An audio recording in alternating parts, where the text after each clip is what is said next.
In this video, I'm going to show you how you can keep your New Year's resolution and have the best year of your life. Once your New Year's celebration is over, you are used to overloading your system with massive amounts of dopamine from partying to socializing, which are, to be honest, pretty good sources of dopamine, to binging movies or doom scrolling or doing whatever it is, the bad habits that you might do during your off time, being on your phone, excessively texting people, watching porn.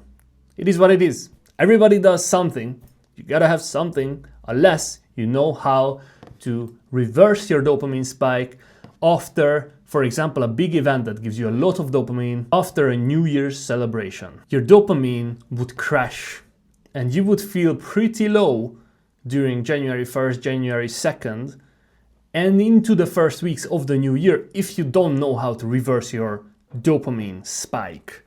So the way you do this is you do extremely intense, borderline excruciating exercise that is good for you, or you do a cold shower, but a lot of people aren't comfortable with doing cold showers, and I want you to be actually able to implement this into your life. 2 days, 3 days in a row. This will completely nuke out your body, but it will also reverse your dopamine spike that would be crashing after the New Year celebration and after doing all those bad habits for the last couple of months. Once you do this, your dopamine levels will rise back to a baseline that is normal. And once that happens, you can teach your body to do what you want to do in a healthy way. So for example, if you want to meditate or you want to exercise every single day, it will feel a lot better if you reverse your dopamine spike versus if you just didn't do anything. You just started with the daily exercise, let's say 20 or 30 minutes a day, every single day. After day 4 or day 5, you would feel really, really low. The second best thing is cutting out and measuring your junk dopamine intake. How much trash dopamine are you putting into your system? How many hours do you watch YouTube? How many hours do you browse your favorite social media apps? Just knowing how much you do now will help you to reduce the amount consistently week after week during the new year. If you can, I recommend cutting out all but one source of these junk dopamines.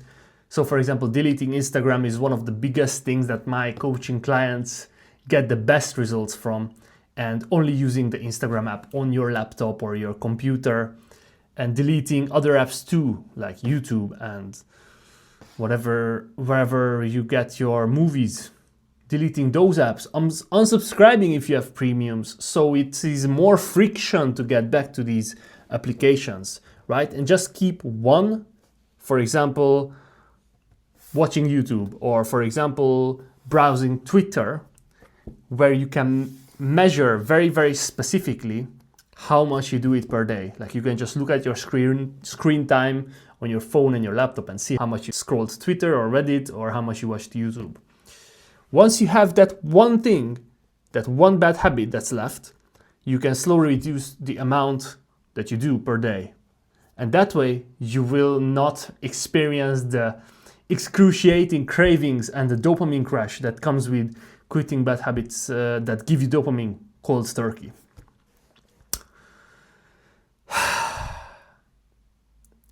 And the baseline, the bottom line, the most important part of keeping a New Year's resolution is having a realistic schedule where you schedule in enough sleep and where you have a good enough diet that you don't crash a couple days in, because no matter how good your habits are, no matter how good your dopamine sources are, if you're not putting in the right food into your system and if you're not having enough sleep, if you just burn yourself out during the first month, it's not gonna be sustainable and you will crash and burn. One of the biggest realizations I've had during December is that the doctor's orders you hear everywhere, get 7 to 9 hours of sleep per day consistently, is actually not about the time you spend in bed. So let's say you would need 8 hours of sleep, right? Pretty basic. And then you would take this advice and say, okay, so if I go to bed at midnight and I wake up at 8 a.m., that's 8 hours of sleep, right? Absolutely not. So sleep efficiency is something that measures how much of your time in bed is spent actually sleeping. And the normal human sleep efficiency is around 80 to 85%, which means you need to have a lot more time in bed than 8 hours to actually get 8 hours of sleep. It's more like 9.5 hours that you need in bed in order to get the full 8 hours of sleep. So if you need 7 hours of sleep, you need to get like 8 hours in bed, right? If you drink excess amount of coffee, no matter what part of the day you're drinking the coffee at, it's still gonna affect sleep. And if you don't spend enough time in bed, no matter if it's 8 hours or like 8.5, you need to spend extra time in bed so you can recover better. And the most beautiful thing about this is, I used to have this problem that like I'm very productive during the first part of the day. Okay, I woke up at 5:30 a.m. I woke up at 4 a.m. I'm doing the morning routine stuff. I'm doing the first couple hours of work, and then I'm like super tired and I'm thinking like, okay, should I take a nap or like what do I do? Do I drink a second coffee? But the beautiful thing, if you sleep the right amount, you don't and you shouldn't need to rest at all during your day because you're well rested. And when you're not tired, guess what? You're less likely to scroll. You're less likely to relapse on your bad habit like drinking alcohol or smoking cigarette, watching porn, etc. And so this is why it's probably the biggest find during the month of December. And I hope you guys agree, like watching these videos can give you a massive leverage. But the best thing is getting coaching and going one-on-one if you're really serious about the new year and if you're really committed, for example, to quit your bad habits like watching porn, like doom scrolling. We can work together to create the best year of your life. If you are actually well rested, it's not just about getting more muscular and having a better body composition, being able to store less fat that way, but it's also about you literally don't need to rest during the day. You can go until the time you need to go to bed.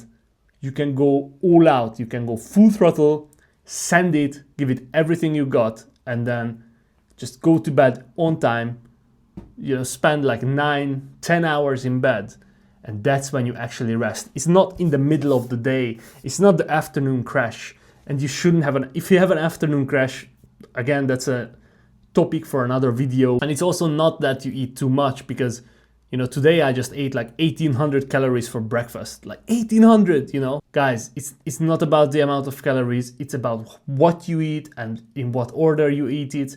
And again, it's, as I said, it's a topic for another video.